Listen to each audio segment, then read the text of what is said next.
Bentornati a un nuovissimo appuntamento con le previsioni meteo. Siamo tornati quindi per parlare degli aggiornamenti meteorologici e di una evoluzione che si concretizza sempre di più col passare dei giorni per quanto riguarda la prima svolta, la prima irruzione di matrice artica che avverrà proprio dalla prossima settimana, accompagnati da forti temporali che agiranno soprattutto al nord e sulle regioni tirreniche e sulla Sardegna. Andiamo a vedere però l'evoluzione nel dettaglio proprio con la situazione attuale. Come vedete avremo un campo di alta pressione molto anomalo subtropicale che si concentrerà non solo sull'Italia ma come vedete su tutta l'Europa, proprio per una corrente a getto, un blocco ad omega che spingerà le correnti da sud-ovest verso nord-est, quindi il clima più caldo che si espanderà gradualmente nel corso dei prossimi giorni verso l'Europa centro-orientale. Quindi la soluzione è ovvia, infatti vedete come assisteremo a giornate stabili e pressoché soleggiate ovunque, e un flusso umido instabile sempre più attivo invece sull'Europa nord-occidentale e con temporali che agiranno solamente, come vedete, sull'Europa orientale. La giornata di giovedì quindi vedrà bel tempo, temperature salire notevolmente con picchi di 33-34 gradi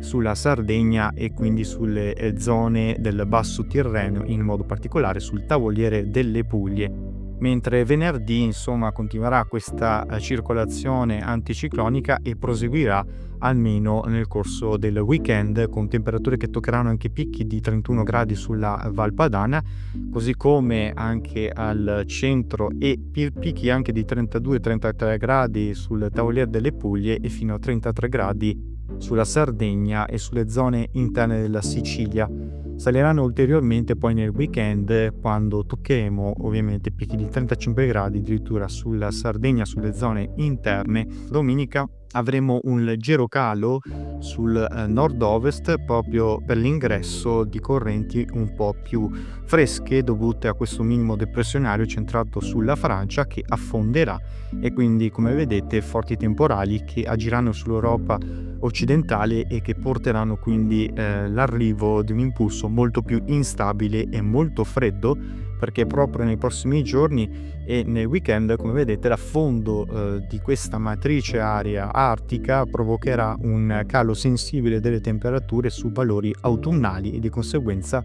questo picco del freddo che giungerà su gran parte dell'Europa poi allontanerà il caldo, scaccerà via il caldo, e da lunedì avremo forte maltempo e l'irruzione di questa area artica che avverrà dapprima in quota sulle regioni nord-occidentali per poi espandersi ulteriormente. Avremo forte maltempo su gran parte delle regioni del nord, anche sul medio-alto Tirreno e anche sulla Sardegna. Tutta la Sardegna verrà coinvolta da forti temporali accompagnati da grandinate fino a medie dimensioni, il rischio quindi di nuovi nubifragi, essendo che il mare è ancora bello carico di energia per quanto riguarda la temperatura ben superiore ai 24 gradi, accompagnati però, attenzione, appunto da questo ingresso di aria molto fredda di matrice artica che farà irruzione proprio nel corso dei giorni successivi, quando insisteranno comunque ancora il rischio di piogge soprattutto sulle regioni del nord, e comunque con un calo deciso delle temperature.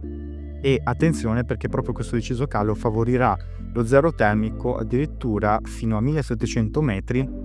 e quindi il ritorno anche di nevicate attorno ai 2000 metri di quota sulle Dolomiti, pensate. Quindi un cambiamento radicale ci si attende proprio nel corso della metà della prossima settimana, già con l'inizio con le piogge e con un notevole calo delle temperature, e si conferma poi la prossima settimana proprio dal 22 fino al 27 del mese ricca di piogge frequenti e abbondanti, soprattutto sulle aree come vedete in verde, soprattutto al nord, soprattutto sul alto Tirreno, e quindi un clima invece più secco come vedete sulle restanti aree dell'Europa.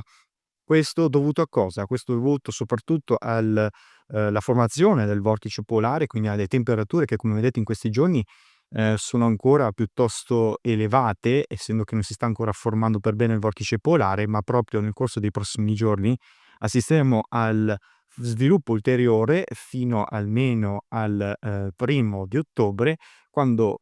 le temperature continueranno a calare notevolmente. Si andrà a sviluppare il vortice polare proprio attorno alla fine del mese e i primi di ottobre. Di conseguenza cosa vuol dire? Che il vortice polare stratosferico subirà quindi una netta formazione, un calo deciso delle temperature in alta quota e quindi finalmente assisteremo quindi a questo suo sviluppo soprattutto sulla Scandinavia, sulla Groenlandia, con questa formazione della voce polare che segna quindi l'inizio della parte invernale 2025-2026 che verrà analizzato ovviamente nel corso dei prossimi aggiornamenti.